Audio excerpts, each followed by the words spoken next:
sucks when I it sucks when I forget. Anyways, so welcome to class number 3. Today, so we sort of touched the background last week. Today we're going to continue on that water because it's now looking kind of horrible. So one thing that happens at this stage is that I notice that I start losing my underdrawing. Like you lose it very quickly, just because we're layering things on top. So we're going to bring back those leaves and some of the details that we want to keep track of, especially if you're not super comfortable with drawing and you've traced things. That's one thing I will say, like, to do paintings, we don't necessarily have to know how to draw because there's so many ways of transferring information, and don't feel guilty if you do it. Just everyone does it. Everybody traces, everybody projects, just do what you need to do. But I will say that if you know how to draw, it's very handy because as you start losing parts of your drawings, you can then go back and just sketch them out without stress. But we are starting to lose some of that underdrawing, so we're gonna fix that. So I'm just actually gonna, just a sec, I'm gonna switch over to my painting and get rid of my background. Just a sec. Of course, I open the little dialogue and it goes away on me. Okay. So you can actually see my thing. There we go. And my desk, you'll notice, is getting more and more dirty as I go on. I'm painting too many portraits right now and I'm just making a mess. So that's, I'll clean up later. All right, so this is where we're at. And as you can see, some of my little leaves, I still see some of them, but I'm missing a whole bunch of them. So I'm just gonna go in and take white paint actually. So I'm gonna grab some of my heavy body white paint. And so this is where I'm actually doing this process because I used markers in the one that I actually did for like a demo for you guys. I'm so addicted to them now. I'm just gonna show you what happens. So like I'm having such a hard time doing these rocks in paint now just because this is so efficient. But normally I would use just white paint, but I'm just gonna do one over here. So this stuff kind of dries more slowly. So I'm just gonna do it over here so I don't smudge it because that's a problem. But I know that there's a little leaf right here. Guys, look how easy this is. Okay, just so you can see the difference. These are the Cerebram markers. I'm just gonna kind of create like a little leaf shape there. Done. That's too easy, so I'm just saying. I've gotten addicted to acrylic markers, but that's all I will allow myself on this one. So I'm actually gonna take, I've also kind of messed up my brushes and put some into oil paints now, so I can't go backwards. Anyways, yeah, so I'm just gonna take some straight up white paint. This looks really weird right now, but what it's gonna do is just bring them forward and make them sit on top, so that when I glaze over, even if they turn like a bright blue, I'm not gonna lose track of them because they're really gonna stand out underneath. So this is just how I like build up my layers in this technique to make sure that everything is still reading and that I can find my drawing. So that's one little leaf. We're gonna paint over these later. They're not gonna just look like white leaves. That would be super weird. Just gonna put another little one in here. So I'm just following the drawing that I have so far. I'm using an angle brush. So when I use an angle brush, I'm just trying to like cut in, almost like a little knife, just to get into some of these little edges. So it's a lot of rotating the brush, and then I'll just kind of flatten the paint out on the inside. Whoops.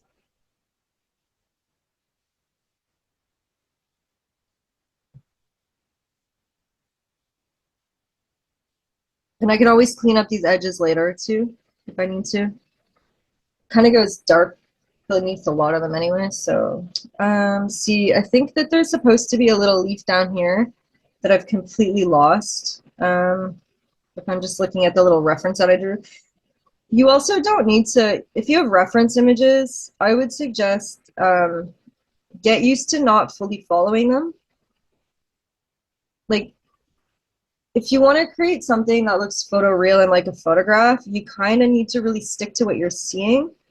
But if you want your stuff to look more like a painting, you don't need to. Like, you don't need to have fully accurate drawing, and you can stylize things, and you can totally go off script with colors and line and everything else.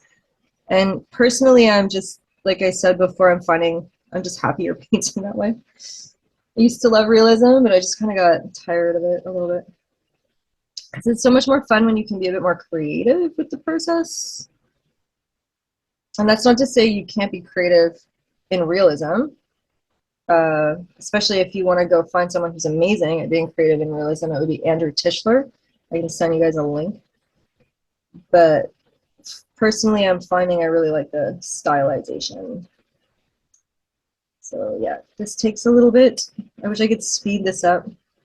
I'm going to start filming more videos that will be accessible on my website that are classes that are more like watch at your leisure, so that sections like this, I'm going to be able to just kind of like speed up the tempo a little bit in these long passages so that the information will be there, but the real-time thing will be sped up a little bit. So even if these aren't fully accurate right now, I can go back in and tweak them later. So I think there's like one kind of in here. Some of these little passages in painting just take a while. And I think that's sometimes something that people don't really get to, how long these things actually take. Especially if you want to do really strong works. Often it's just a matter of time.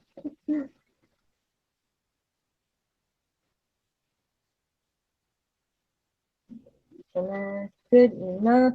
I just want to know where they are. And I've got some of my drawings are left here, so I'm going to fill those.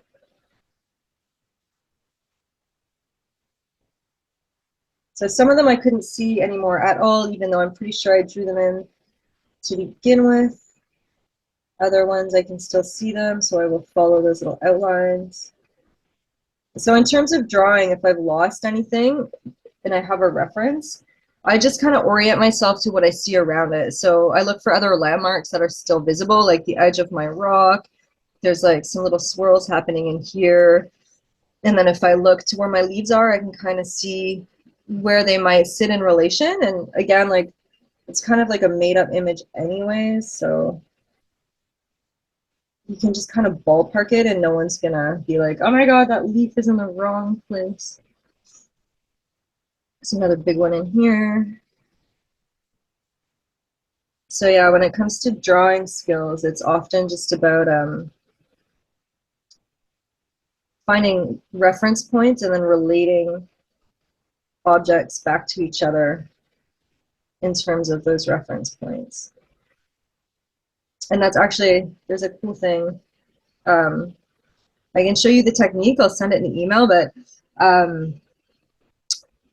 mural artists that do really, really, really big murals, they have a really clever trick for doing transfers on very large scale, where they will mark off sort of just like squiggles and things on the wall, and then take a photo of the wall, and then they'll place their reference image over that, kind of like in an overlay in Photoshop, so they can see both their reference and the wall and the squiggles on it. And then they use those squiggles as reference points when they go back to location to draw large scale, and it's pretty effective. And I've tried it once on just like a portrait on paper for fun, and it was super accurate. It's amazing. It ends up almost as effective as tracing or projecting, so that's pretty cool. I tend to use numbers and letters because I get lost with squiggles really quickly. All right. Do they just replace like the grid or? Yeah, it's kind of like replacing the grid because it's hard to grid a wall of that size. It's so much easier just to like scribble on it. It's really very cool. I mean, it's when you're working small, you might as well just use a grid. But I did try it on paper just because I learned about it and I was very curious, and it was super effective. Okay, I'm just gonna add another little leaf. here, and then I will continue. I may go back later and add a few more. I just don't want to lose all of these sort of major landmarks on here.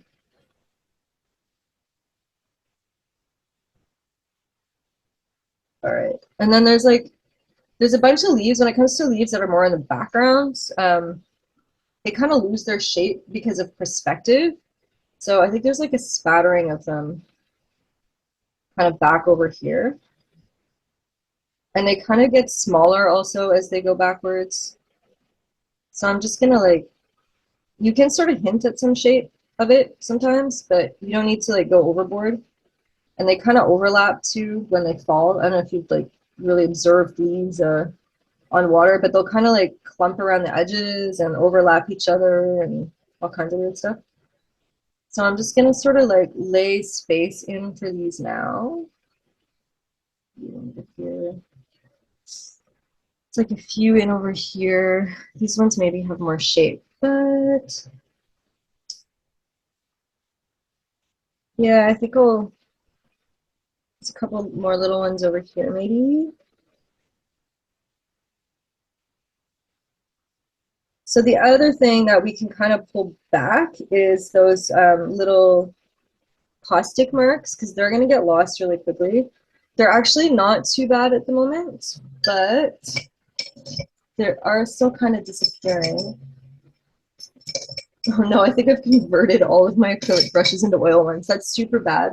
Don't do that. I've got this really tiny little detailer brush now. Yeah, so I'm just gonna kind of bump these up in color a little bit, or in not color, in value actually.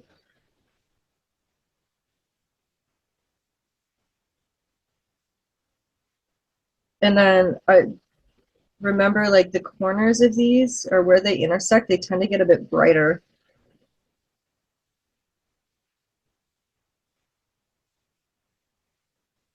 So I'm just going to allow that to kind of happen.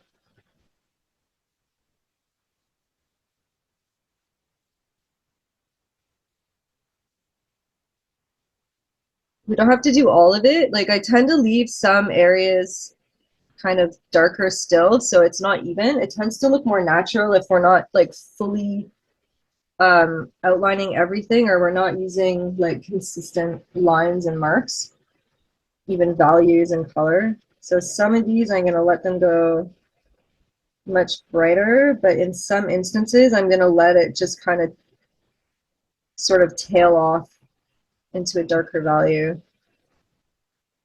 So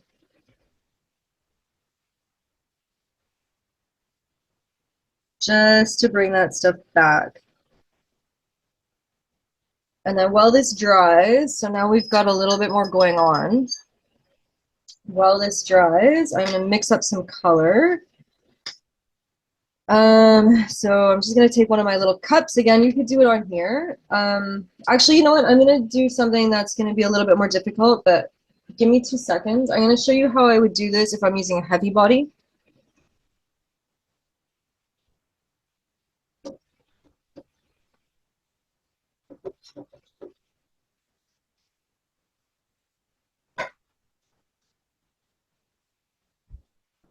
Just gonna grab it. I didn't think of it earlier, but I'm gonna do this just because I know some people might be wanting to stick with the heavy bodies.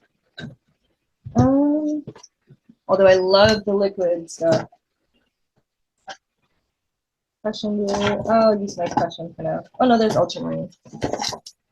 Okay, ultramarine. So what I'm doing is checking the front of the image, of my reference image. I'm noticing that it goes darker and more of a blue, like a purple blue in the shadow area. And then into the highlights, it becomes more of that green or cerulean blue. So I'm just going to take my heavy body. This is the Tri-Art one, and it's quite thick. So I'm going to add a little bit in there. So you'll notice that the consistency changes quite a bit, and it does make it harder to work with, but it's still possible. I'm going to take my satin glazing medium, or whatever medium you have. So the reason why I like this one is because it's a a really good consistency. It's not too runny and it's not too thick. And I've also noticed that it sort of it doesn't turn my colors too white when I mix it. Like that's still a fairly dark blue. It's lighter than it would be otherwise, but it's still quite dark. And you just, like I've mentioned before, you have to remember that when it dries, it will go to its 100% darkness. So if you want a lighter color, you need to thin it down more. So I suspect this is going to be a little bit too dark for what I want right now. I probably put a little bit too much paint in there, but I'll use it up. And actually, I'm just going to take a larger brush. And this stuff needs to be dry. Otherwise, it will move and create problems. As white makes veils because it's opaque, and if it mixes into the wet color, it is going to smudge all over, and it's really difficult to fix that after. It's possible, it's just got to be a little bit creative. So now I'm looking at like what part of my rocks are higher and what parts are lower, and I always test first wherever there's going to be a shadow. Just because if it's too dark or it's too much paint, I know it's going to be dark there anyway, so I can kind of hide it. So I'm just going to go like straight over my leaves. But as you can see, they're really easy to find now. So when I paint over them orange later, they're going to be sitting on top for me, and I'm not going to have to like redraw them in or go looking for them. Like I said, if you're comfortable with drawing, you can just do that right at the end. So I'm kind of looking at some of the shapes around here where the rocks are. And I don't want to create hard edges, so I'm just going to kind of go darker where I want the shadows and then sort of feather or blend out from there.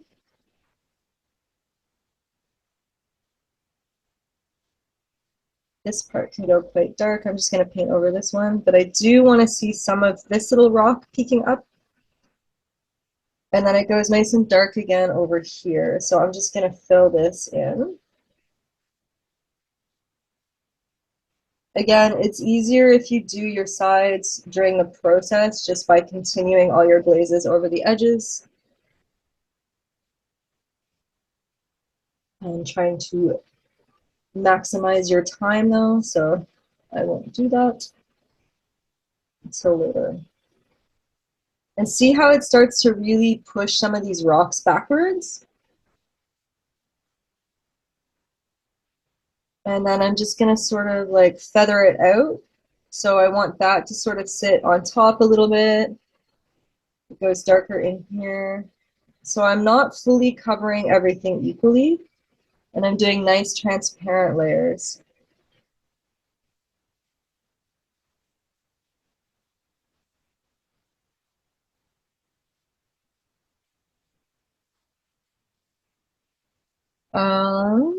Okay, so in here too, I've got some darker colors.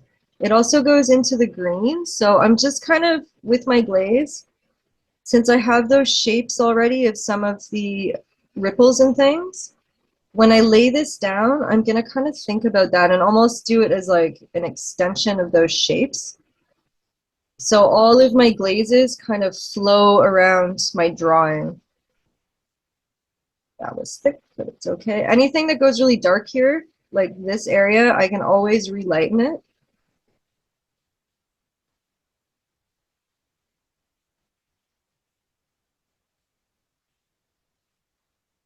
So these paintings do take a little bit longer than the last one we did, partially just because we do have to wait for things to dry in between.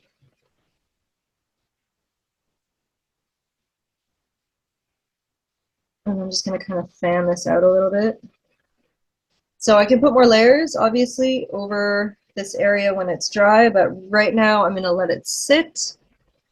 And okay, over back in here, it's also going to be very shadowed and dark. So I'm just going to lay down a color of this blue just to help bring it through.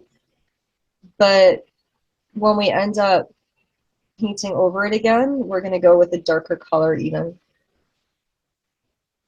I just want to bring some of this purple blue into the mix, and I might let it come in through here.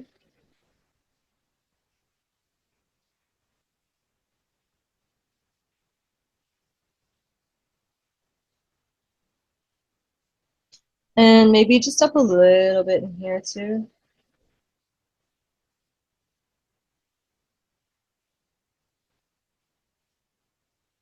Okay, next color. I'm going to use the phthalo blue because it's very green,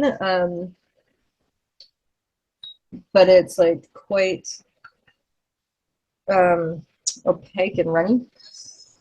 If it's too green, because I don't want this to go like, I would prefer cyan to be honest. However, cyans are typically a bit opaque.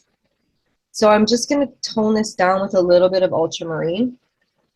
Just so it's more green than the front, but not like fluorescent.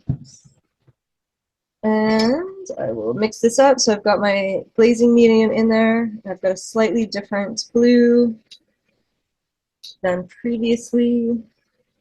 So this is probably going to go too dark when it dries, but I'm going to bring back the highlights and do subsequent glazes. So I think now you can see the two colors. I've got like the purpley one and then the greenish one. That's sort of a mix of colors. So I'm just going to go ahead and put this all over here.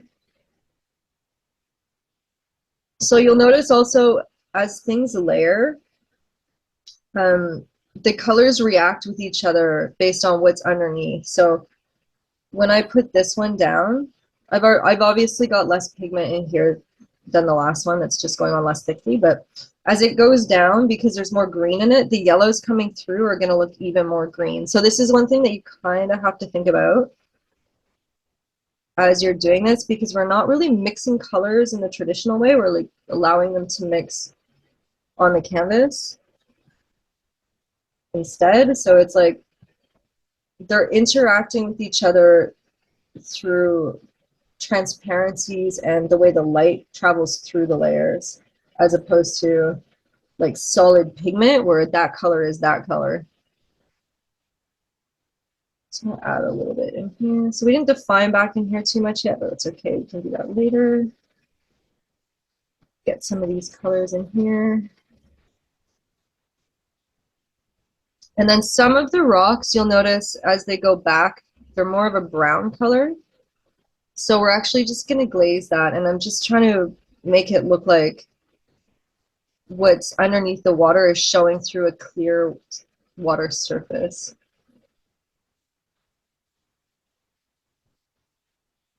So I have to be a little bit careful here because things are maybe drying and they might get tacky. Some of these, this is another reason why like this particular medium, it gets a bit less tacky than other ones when it's drying. So I find my colors don't sort of pull up, or I guess like pill. It's almost like pilling on a sweater as it dries.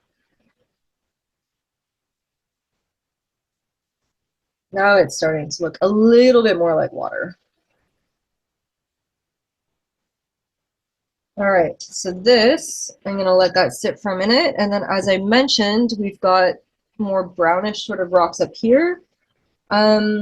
So I bought different browns. You might have, I think in my list I put the transparent brown oxide.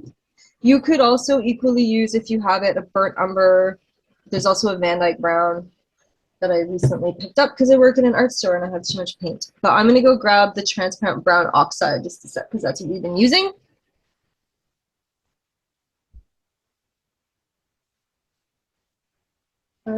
Transparent brown oxide, and I have this one only in this. So my golden, oh I hate this. Golden, this is golden. It's always a struggle. Maybe I'll just use one of my other ones. Okay, I'm gonna use this one. So burnt umber and transparent brown oxide are somewhat similar. You'll notice though that burnt umber, if I just look at these, this is good to notice. Burnt umber has some white in it, which will make it more of a veil. And I can just see that in the way that it reflects. Whereas this one is very shiny. So that means that it's like a pure pigment with no white. So this will work. However, it's going to be a little bit more milky. It's not going to be hugely visible in the painting, especially after we varnish. But that is one thing that I look for when I'm looking at pigments and whether or not they're great for glazing, is if they have sort of a white sheen when they dry, it means that there's a little bit of like white or opacity to it. So that's just one thing to sort of consider when you're picking paints.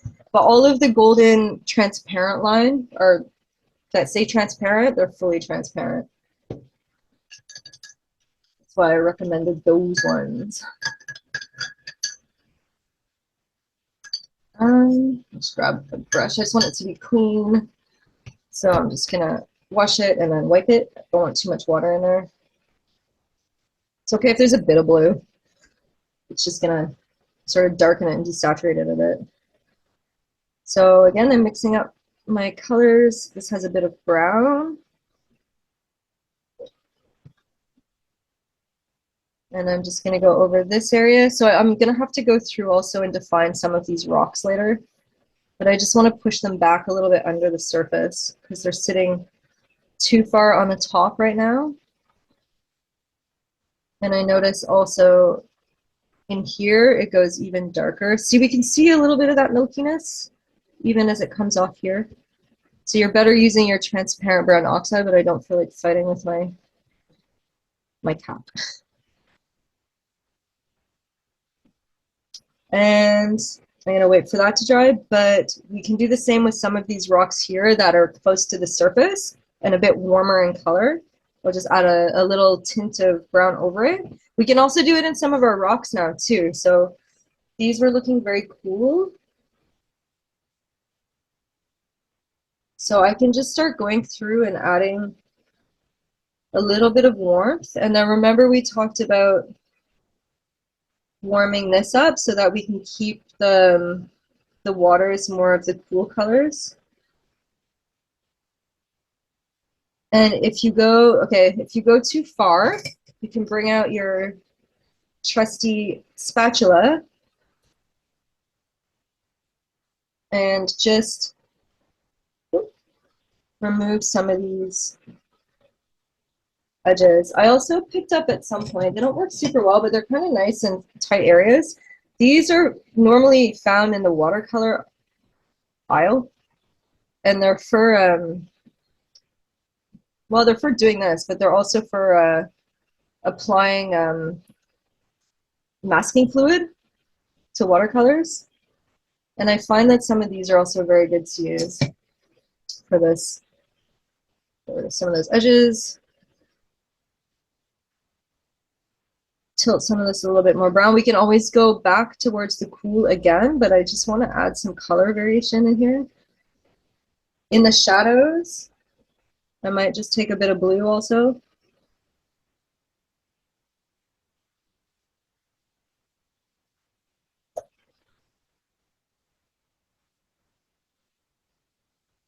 So it just starts adding a little bit more dynamic color over some of these rocks and things.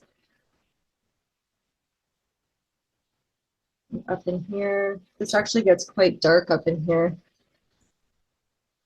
if I'm following my reference. So I'm just gonna lay some soft browns back in here.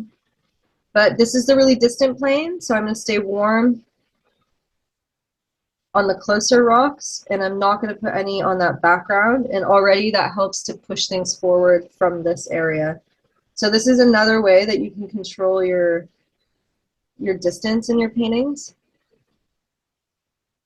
I'm just going to give them all a coat.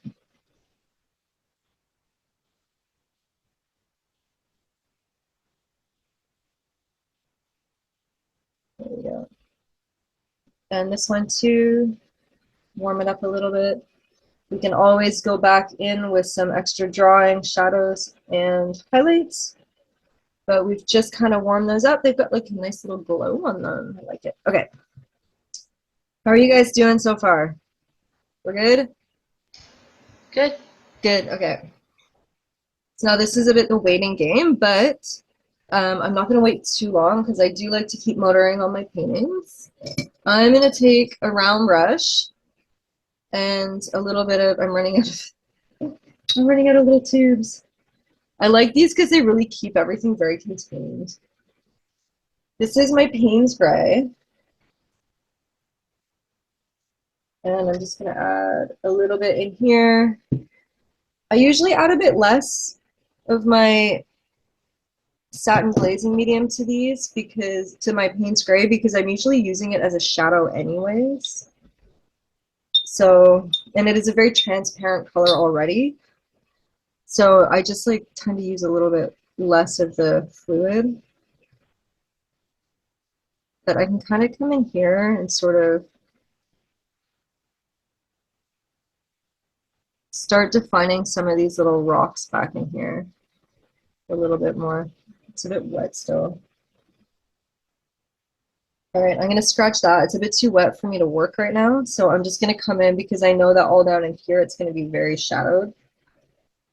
And actually, since that's the case and it's a wider area, I'm going to switch to a flat brush because it's going to be more effective. And I can go straight over these leaves that I did. Again, they're disappearing, but that's okay. I put them there like that so that I could see them later, not because I needed them to necessarily stay on top right now.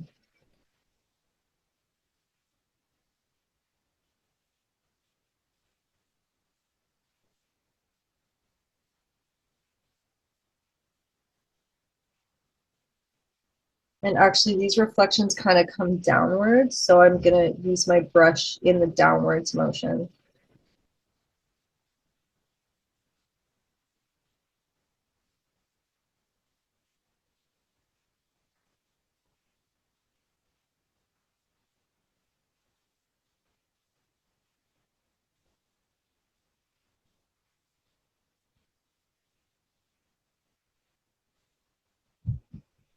Maybe a little bit through here.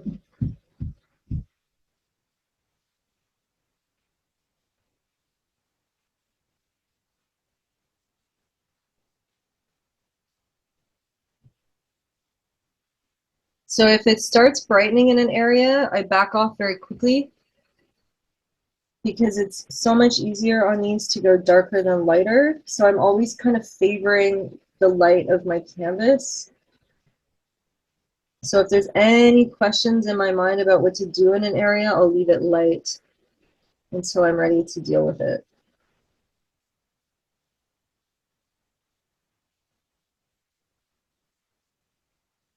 And just add some little shadows in here.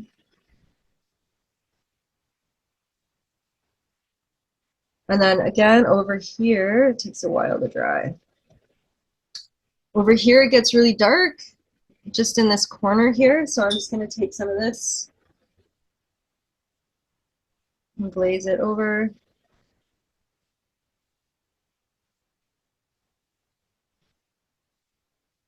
I can go right through my leaf.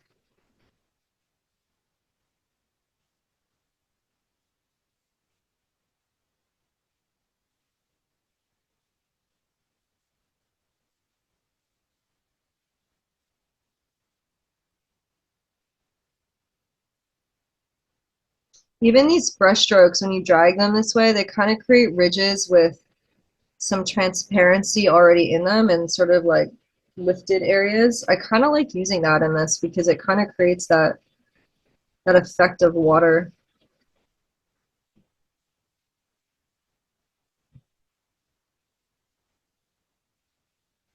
And I'm losing my highlights on some of these ripples, but we'll go back in with those later. Right now, I'm just kind of tracking their location.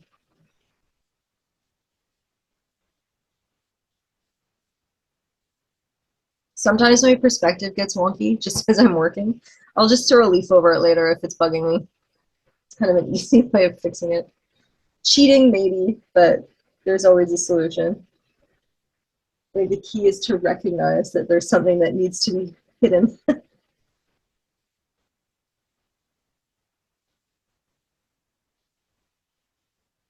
So just drawing in some of these little shadows that I see.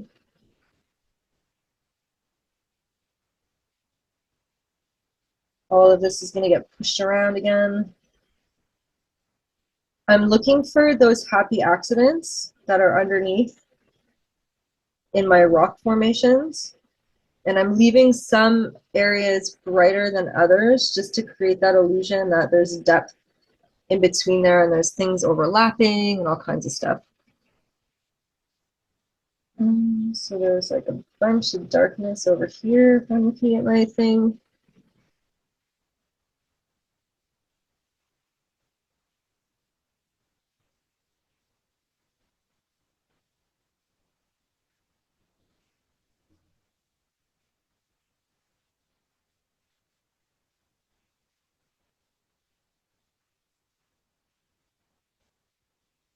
That was quite thick, but I'm just gonna sort of pull it out this way.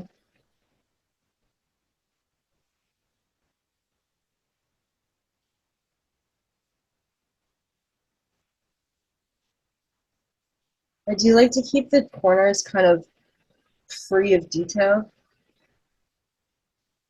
We don't want to drag the viewer outside the image, so corners are just, I kind of use them as like a vignette. So like I either darken them or I just don't put detail.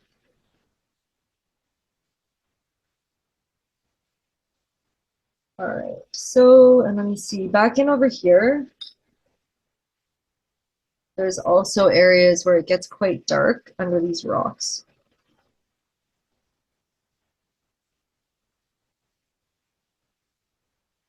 So I'm just gonna start adding some of that in.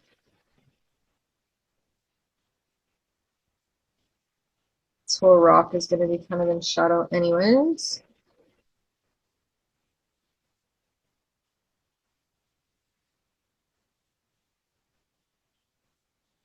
And there's too much paint on my brush and I want to kind of deal with some of these little weird edges that I did. So I'm just going to remove some of it and then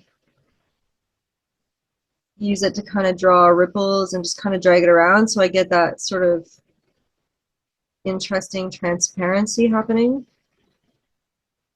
and leaving some of those rocks under there. So I'm kind of using the gel as like a drawing tool, but in a way that is quite organic and adds some like interesting transparency and mark making.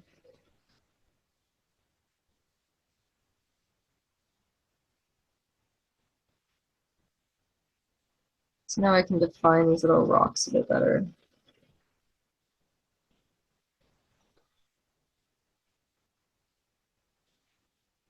I might make it a little bit darker. This is maybe sitting underneath a bit.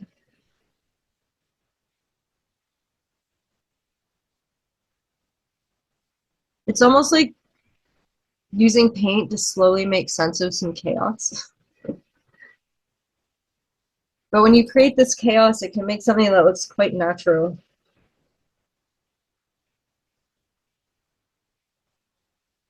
All right, so these rocks are dry.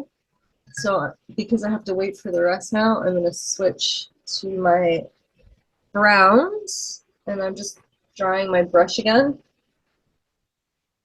And I'm just gonna add a little bit of a brown glaze over this rock. It just kind of knocks out some of those yellows, warms it up a little bit, also darkens it, so it's pushing it backwards.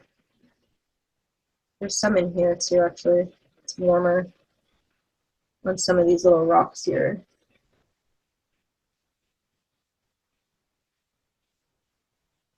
Right over my leaves. I'm going to do those again later, but at least I know where they are.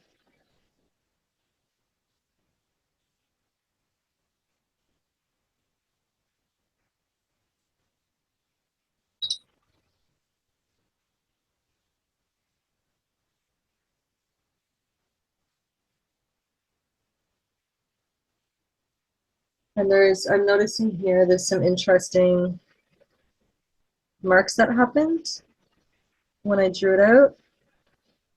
That kind of gives that rock a 3D look. And that kind of happened naturally with the glazes. So I'm just going to allow those to happen and just kind of accentuate them.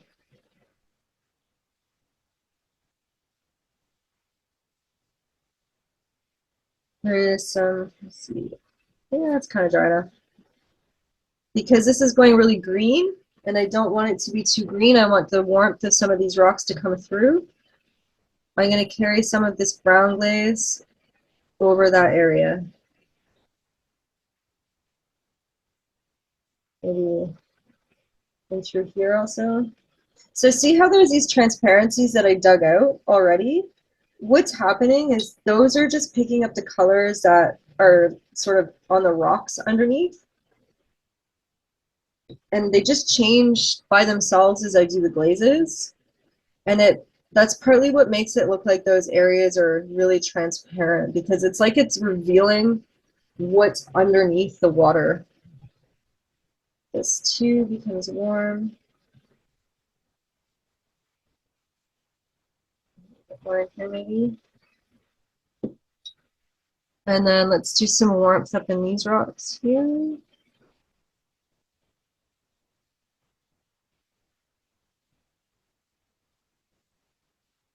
And then this, I'm going to push it deeper. It's too surface right now. So I'm going to glaze it deeper.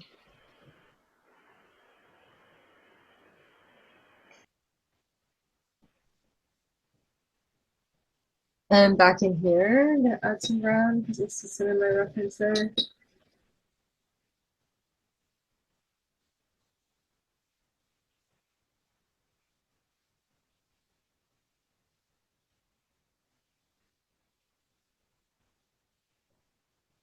All right. How are you guys doing so far? Good? Good. It gets so dark.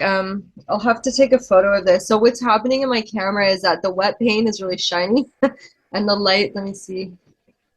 Maybe that's better. You kind of see through it a little bit better. The glare makes it look really dark, but it's actually quite a bit lighter than it is. It just kind of bumps the contrast.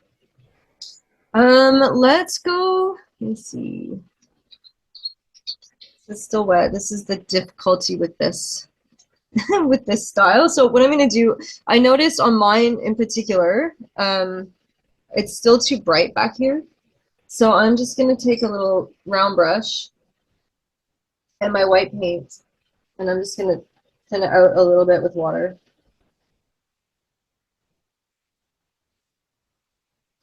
So because everything's wet and I need things to dry, I just move on to another area. So I'm constantly looking all over the painting. It forces you to look all over the painting too and sort of work on it as a whole instead of focusing in on like one area at a time. But I'm just gonna add some, it's too thick, like some of it off.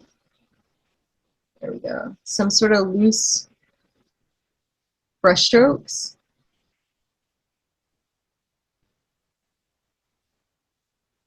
Just to kind of bring some light back into this area back in here. Got a little bit dark for my liking.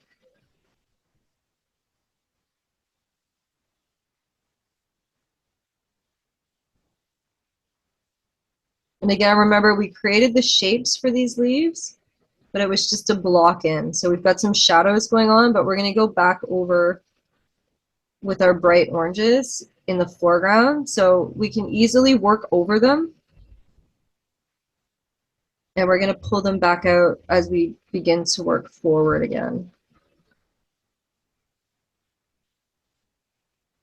I'm going to let it get darker up into this side. If there's too much, just like watercolor, you can kind of dab some of it as long as it's not dry.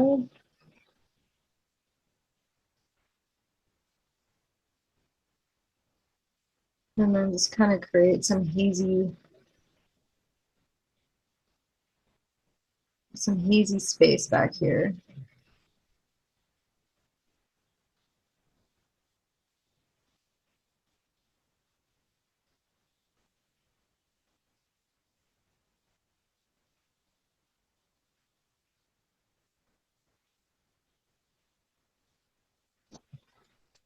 And then, so the water way back there, I'm going to make it much lighter.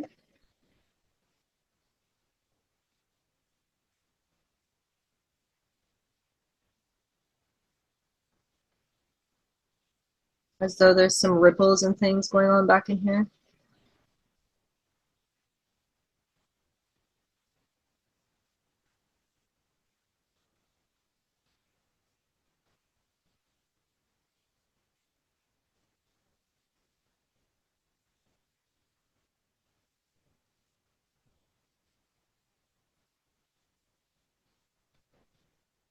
Maybe over here.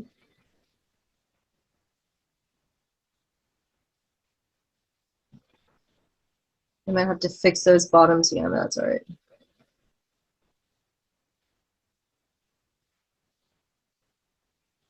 Just kind of dragging my brush along. That waterfall, I'm going to beef that up a little bit later, I think. So I want some more shadowing in there, so that any brushwork that I do over is going to be a little bit more obvious.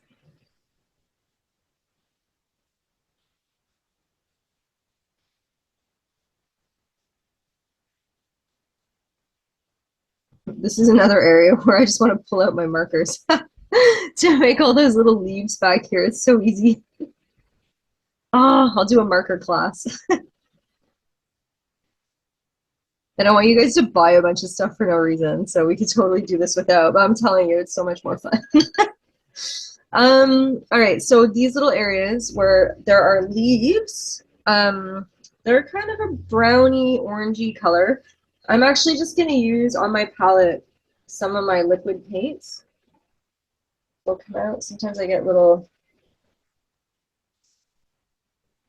things I've got to remove. So you can totally mix up. I did grab a pyrrole orange of this, but you could use your heavy body for sure. So I'm just taking some like orange colors, and I'll take maybe some of my transparent red oxide. And I just kind of want to mix up a color that's a little bit, orangey. Oh, this is what I'm looking for. And then I might go a little bit more brown. So more of that transparent red oxide. Now if I mix white in with this, I'm basically just going to get like almost like a heavy body paint that's more opaque. So you can mix this very similar to what we were doing with our other paints. And I'm just going to start laying in. So that might actually be too saturated. I'll take a little bit of my brown here. And I don't need the glazing fluid for this.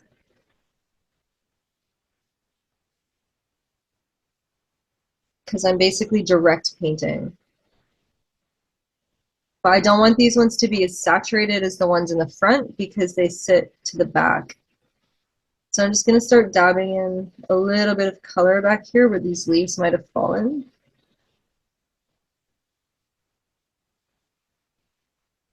And of course, leaves are not all the same color or value.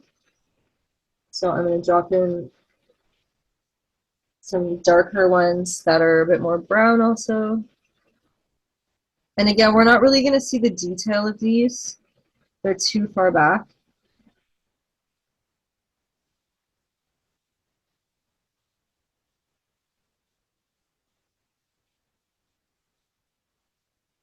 I just want to give them sort of the look of noise that there might be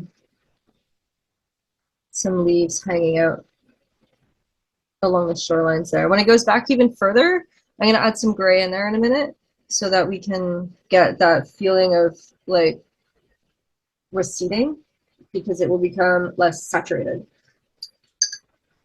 I'm going to take some of my brighter orange now.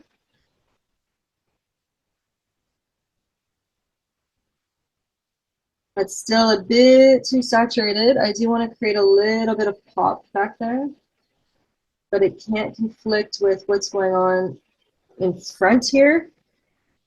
So I just added a bit of that. It was a bit of the burnt umber that I just used, but you could use anything to knock that back. You could use your Payne's Gray, even just a tiny little touch of it.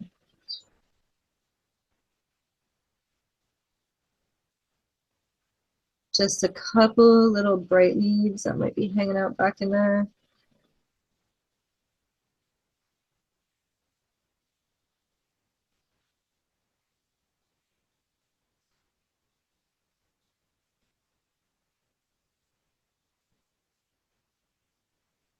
I might add a little bit up into some of these areas in here where it's really sunny. Some of these areas I'm going to brighten. I still do want to work on the detailing back in here a little bit. It's a little bit too flat for me at the moment.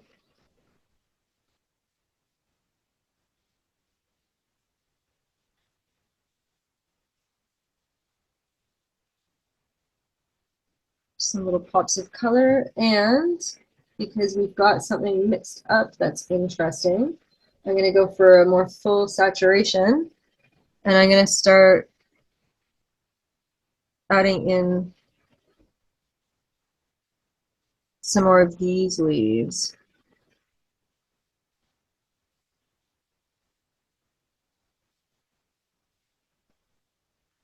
So I'm leaving some of the browns.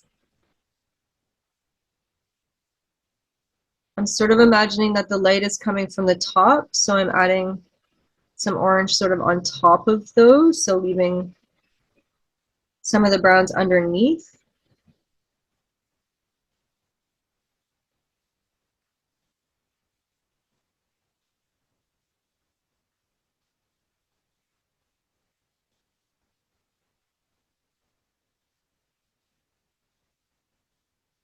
You can see how this pulls forward already.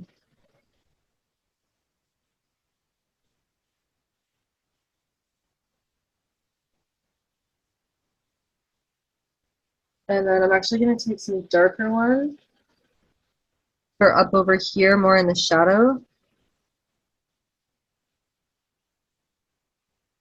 These are really nice colors against these gray blues.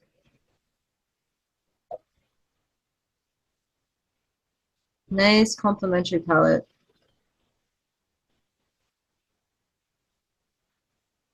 And then I'm going to take some lighter one.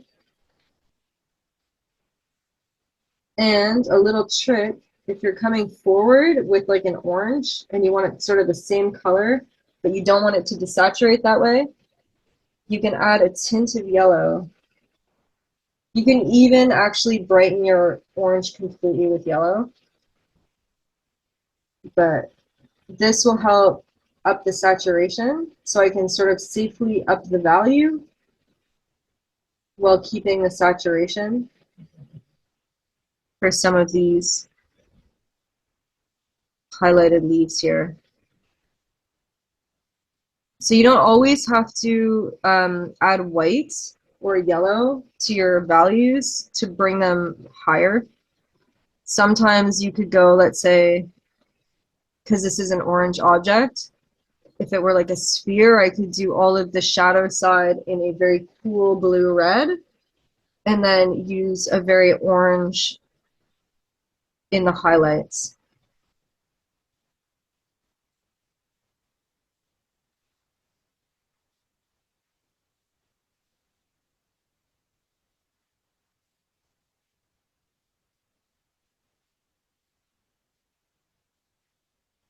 And as we thicken this out too, it starts to hide a little bit more of that background.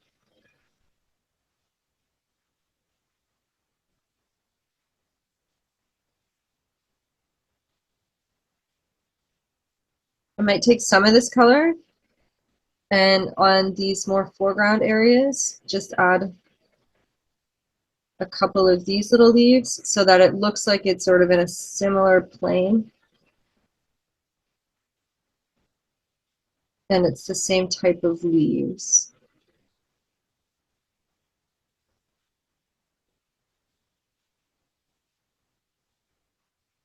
All right, so that's good so far.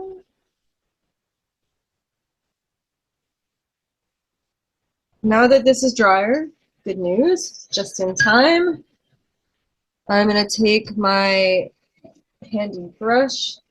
This time I want to try to get as much brown out of it as possible. There we go. And I'm going to go back to my ultramarine blue or purple blue mix.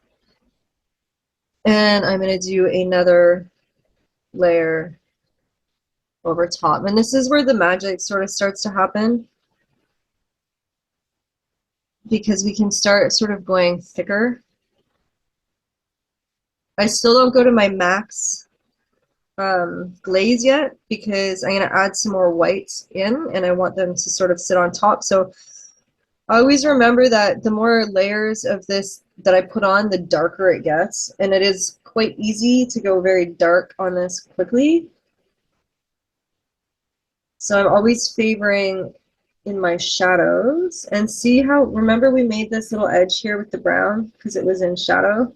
I'm actually going to glaze over that right now. And then when I glaze again later, I can glaze over the whole thing, but this is going to remain even darker, and it helps to push that down into depth.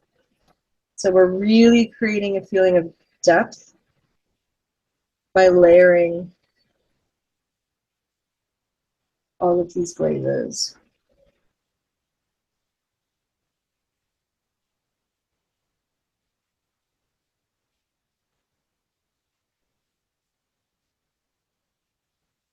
I'm going to let this one sink back quite far. There we go. I can still see a bit of rock there, but it's not so obvious. And again, this is going to darken a bit when it dries because it's ultramarine blue and it's a very dark color. If it's still tacky, it can move, so I'm being quite careful.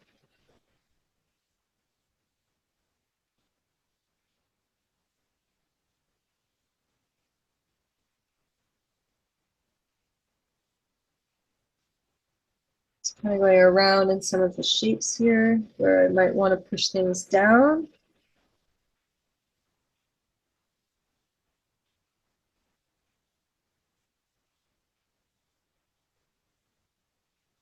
So by going over with a purple blue, you're going to get less green tones in your rocks. And then by going over with the more obviously greeny blue one, you're going to get more green tones, because the purples will sort of tone out some of those greens. You'll still get them, but they'll be a little bit less. So that's one thing to consider when you're sort of mixing colors this way. Just how things are going to interact.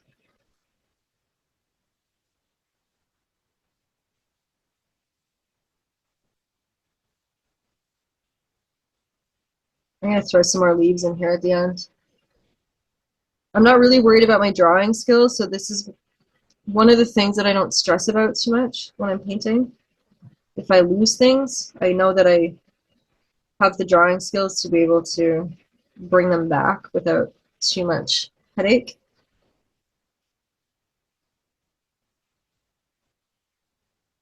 But if you need to like find them and trace them out again, feel free on your own.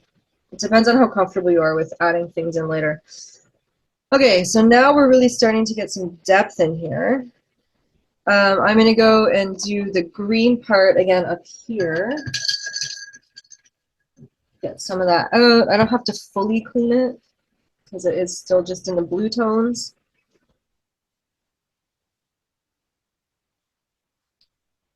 But it's going to go, my highlights kind of come through here.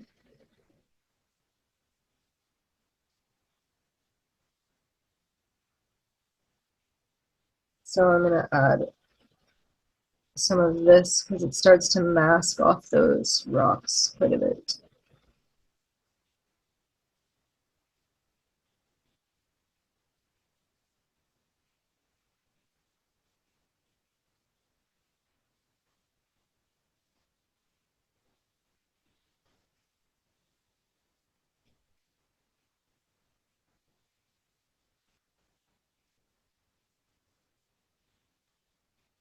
And again, if you go over a rock and you've decided you want to bring it back a little bit, feel free to use one of your scrapey tools.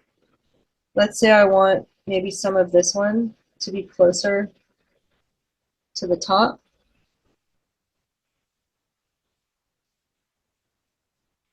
And maybe like this one is sticking up a little bit higher.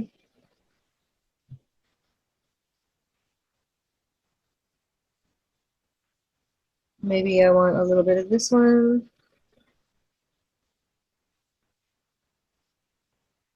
I can soften those edges in a second. I'm just going to let it sit for a sec. And go over with this. And then I'm just going to soften that out. There we go. So I don't want them too high. And then this one, possibly, I don't know, this corner up here looks quite high.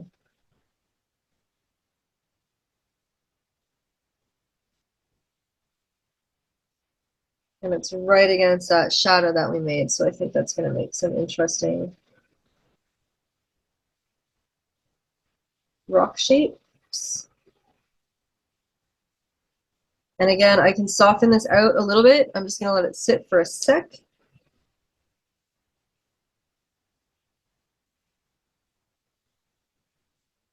And then go in and kind of move around those little edges.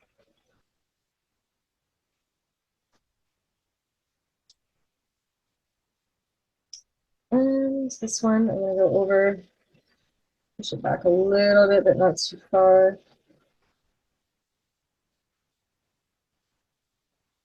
And some in here.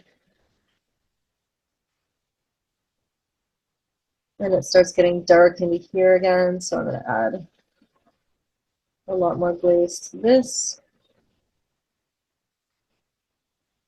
And I can actually go in with a bit of blue in there too. Whoops, that was way too much. You want to load your brush with too much.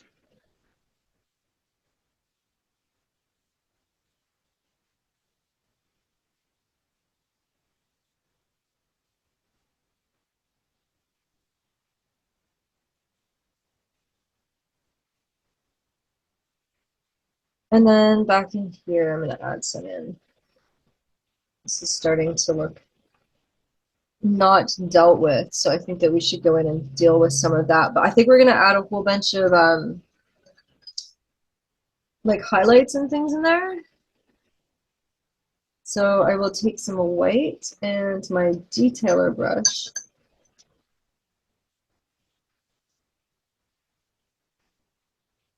While this dries, and I'm just going to add a bit of white.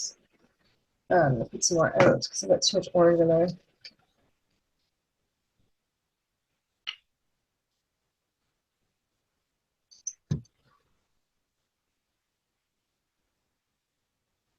Okay, so back in here, because of this waterfall thing, there's actually going to be a lot of like frothy, chattered water, and that's not really in the little thing that I drew initially, but I know that it would happen. So I'm just going to go in and add a little bit of stuff going on in here.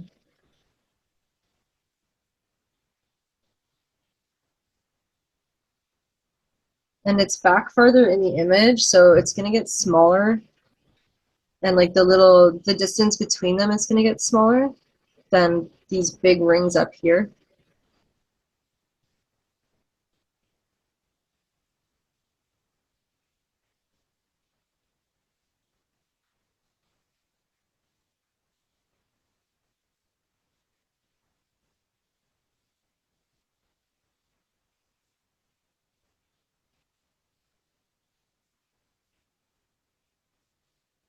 So this is where I start looking at some of my highlights and things that I need to bring back because they've gotten really dark, and it will add kind of an interesting effect later, but because it'll be like some parts are lighter than others.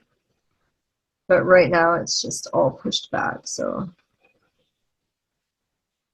I'm just going to go in with this nice little detail brush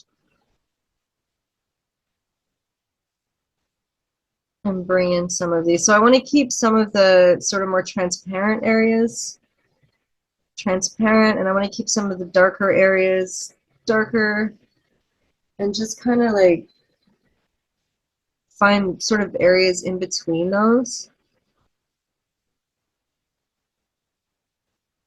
So often, like on water, what happens is the crest of a little ripple will reflect the sky from behind. And then under that little crest is where you get that transparent area. So I'm trying to like go transparent and then crest and then transparent and crest. So it's usually the little spot between that transparent area and then the shadow that I'm doing.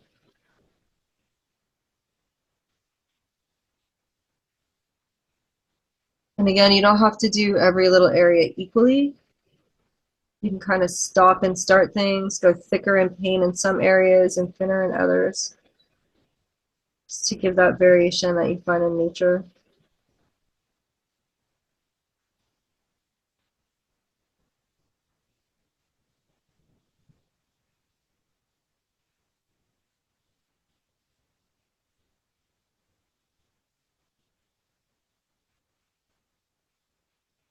There's usually like a little area along rocks too, where they're touching water. Not always, but in cases where there's a lot of light, where sometimes there's like a little sort of contact ripple. So you can kind of have fun with that in spots also.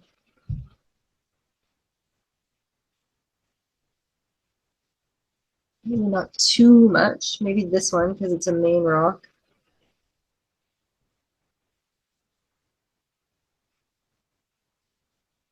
Again, I'm trying to go for like an uneven organic line on these. There's going to be some light coming in there, so I'm going to wait for that for a second.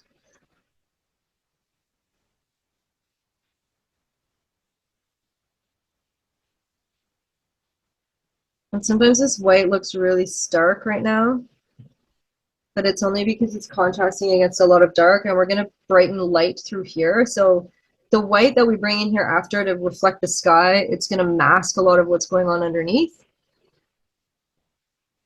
But it'll help brighten this whole painting here.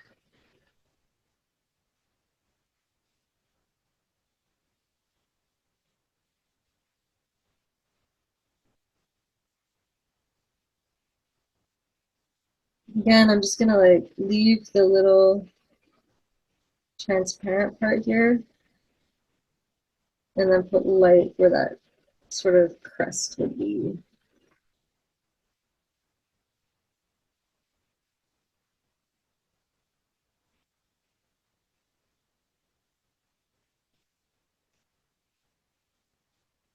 At the end, we're gonna do a little technique where we build up some texture on these so they're actually like higher than the rest of the painting with like nice little ridges. We'll do that with the heavy body medium. And then that really helps with the varnish over because the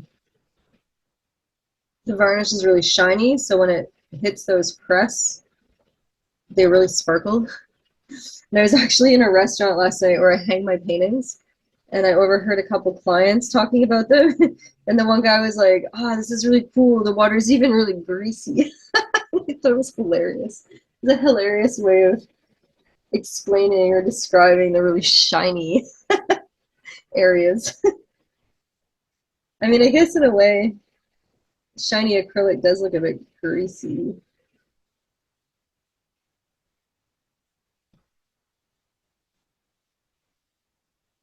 And then they're imagining all these scenarios of like salmon swimming upstream. That was kind of cool. It's fun when people make up stories about your paintings. All right, so I'm just adding some of the highlights that are like kind of coming through.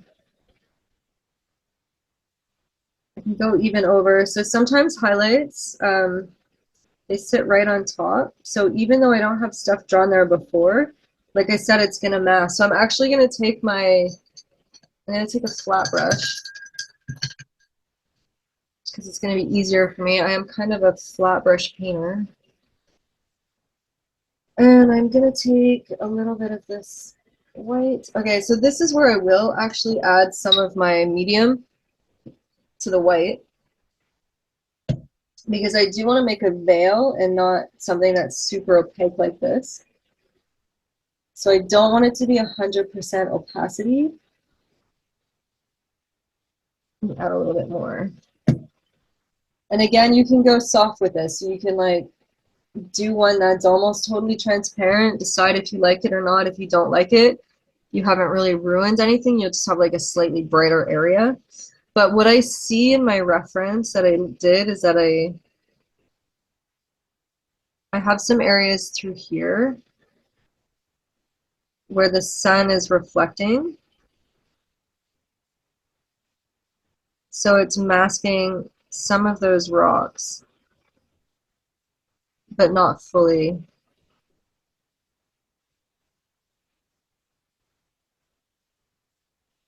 So I'm just gonna like let this, I can go over the edge of my rock so it's clean, and then I'll redraw the rocks later anyways.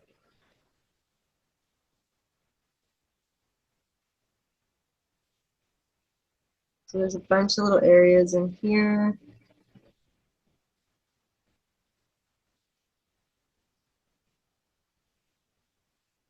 So I'm getting different layers or levels now of opacity.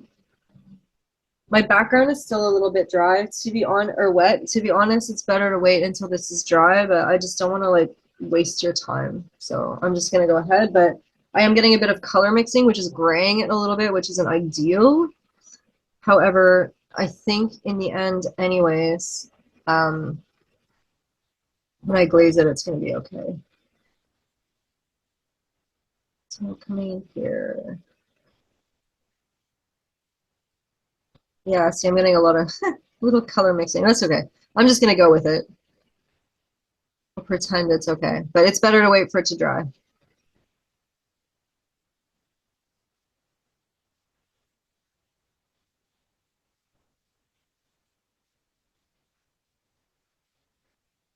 Some like light that comes back in here.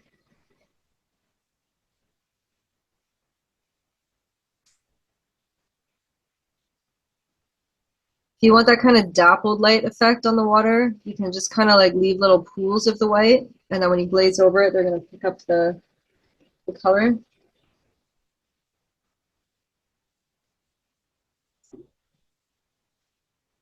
So in this area, definitely some.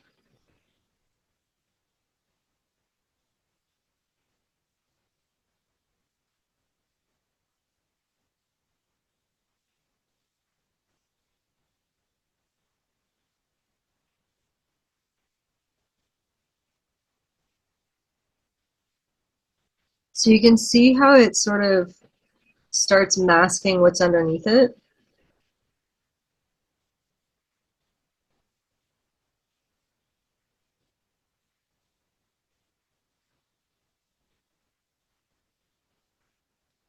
And it is brightening up my water. So this whole area in here actually becomes quite bright.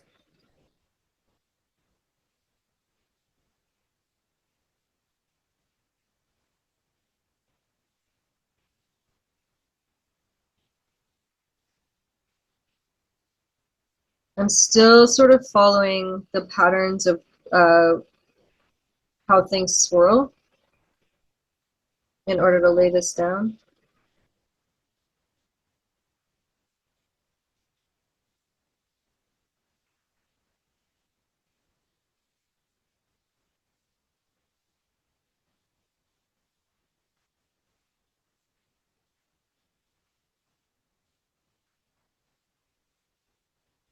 Okay, so I've got actually, there's something that I kind of drew in my reference that I really liked, and there's some shadowing that happens in through here. I'm going to let this sit because this part is all way too wet for me to work with.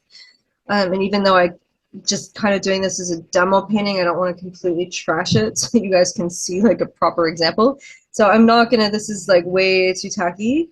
So instead I'm going to move back here because I'm going to be working into shadow. And so it's going to be a little bit less problematic that it's still so wet, but there's some interesting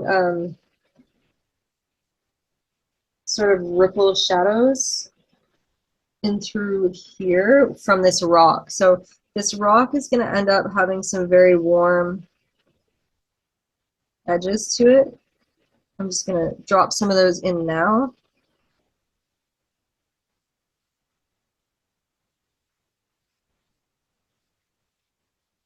Because I do have to strengthen those edges anyways. And then actually, I think I'm going to add a little bit of this to it just to thin it out a little bit.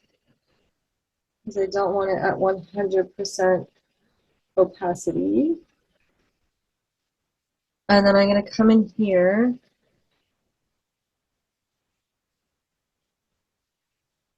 and add in maybe a little bit more opaque.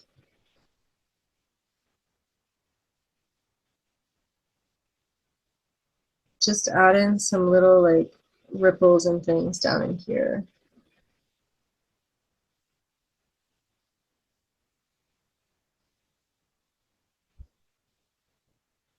I'm going to get less opaque as I go away from the rock.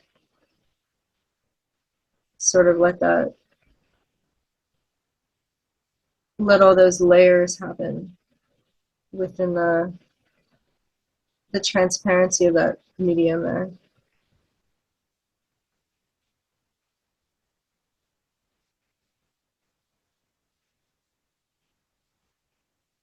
Starting to paint into white a little bit there, so it is gonna create more of a sort of desaturated color.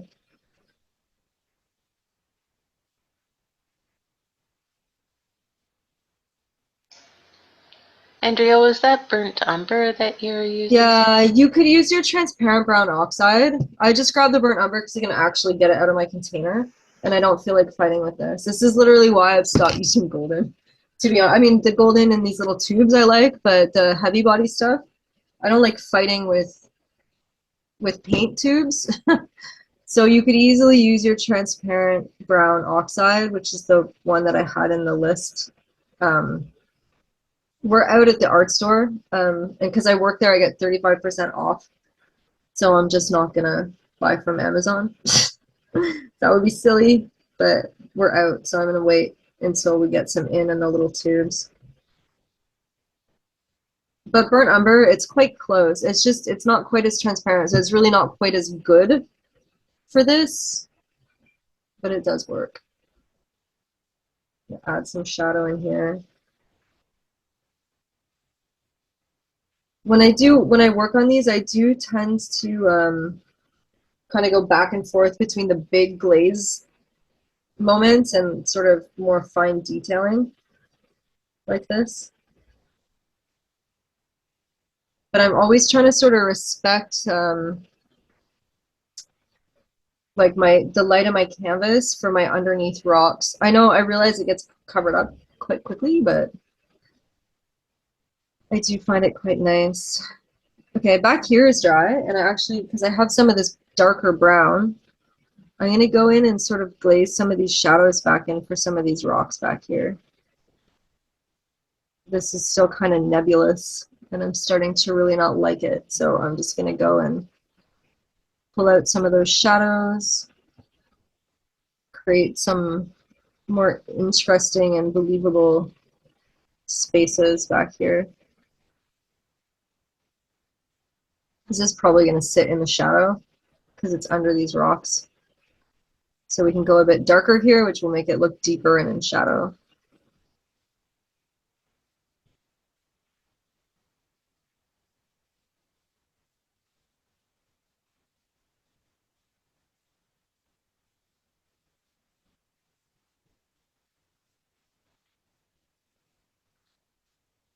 And this, I'm just going to break this shape up. It's too big. I'm going to go darker in here.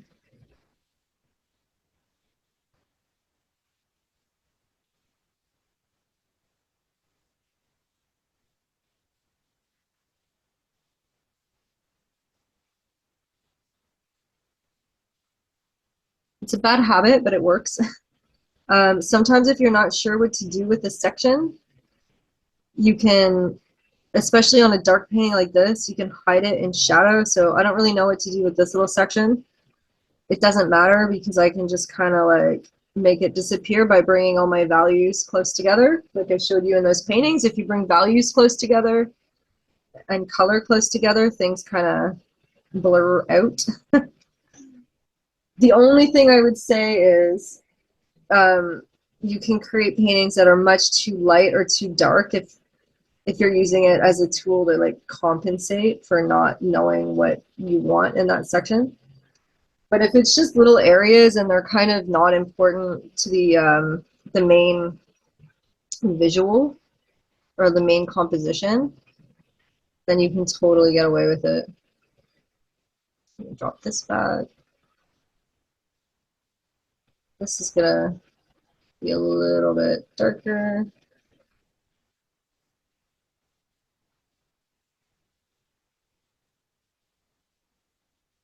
This one I'm gonna drop back a little bit too. Oops, not that much. I still want it to poke out, but I don't want it to come ahead of this rock, so.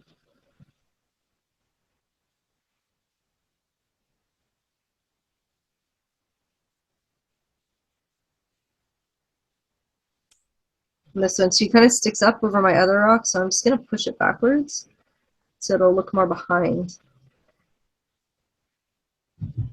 And then I've got some neat dimension and depth going on with this one, so I'm just gonna reinforce that shadowed edge there.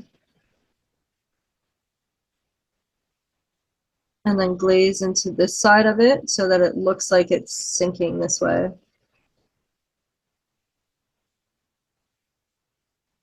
Wait for that stuff to dry. How are we doing?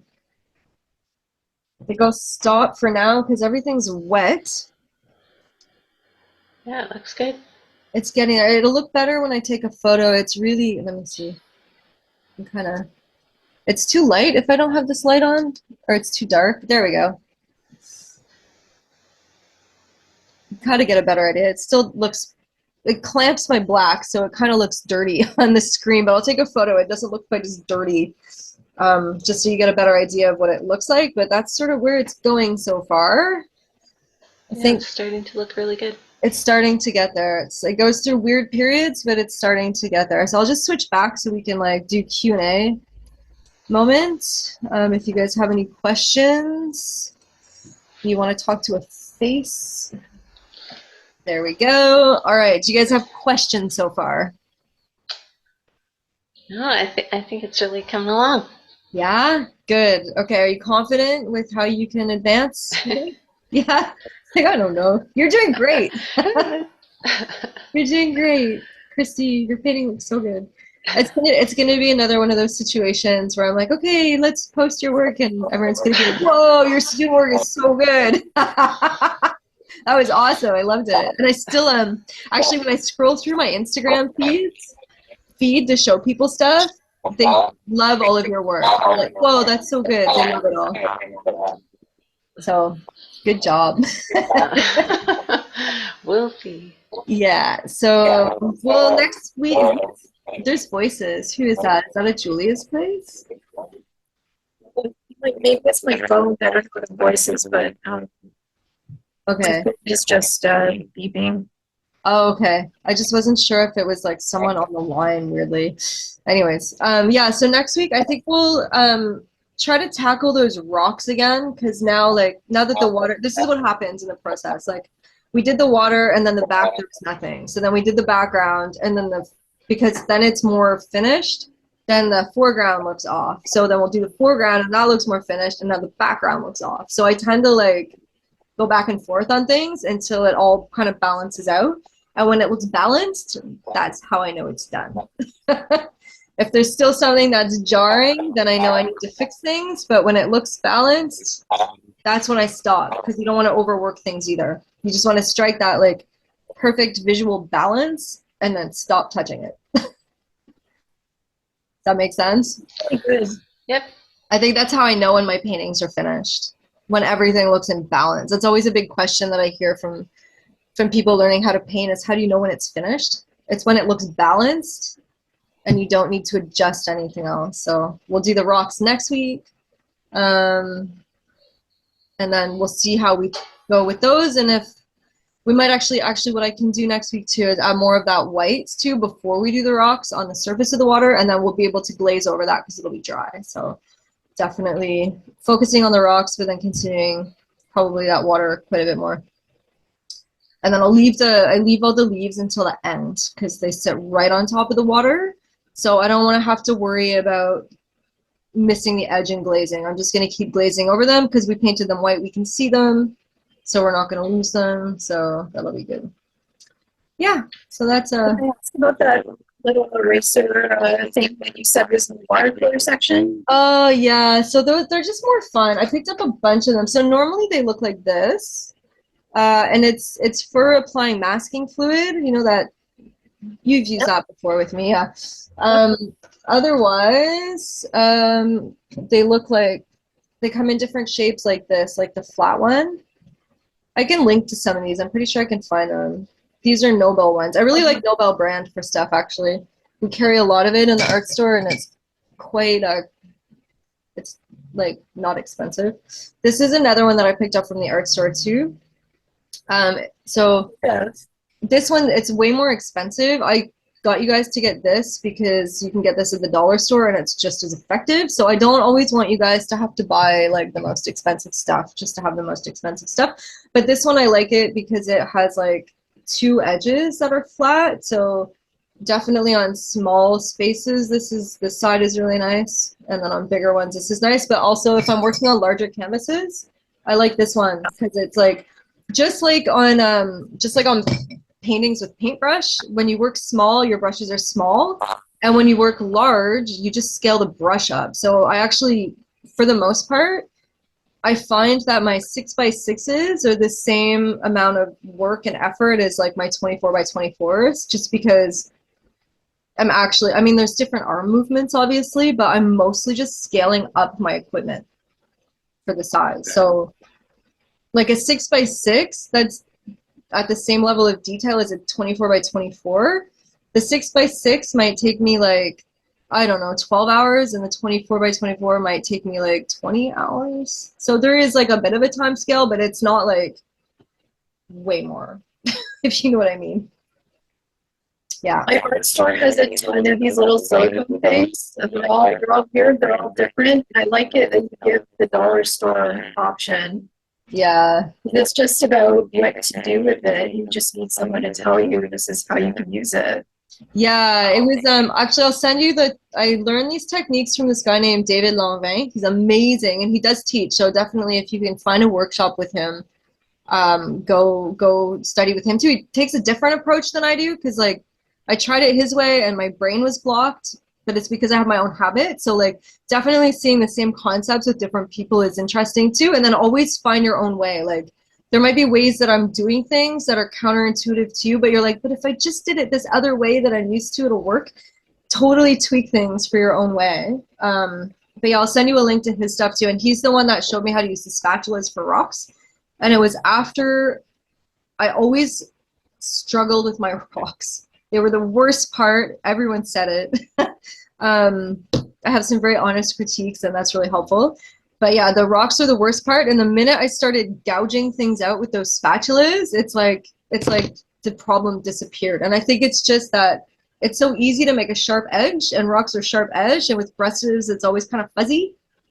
I think that's why. And I think that's also why I'm enjoying my my markers for my rocks, because it's very like quick angular edges, and even with an edge brush you can kind of get that, but it's not quite the same. So yeah, definitely finding good tools for different areas of the painting is very helpful. Thank you. Yeah, thank you guys. So I'll see you next week. And Thanks, Andrea.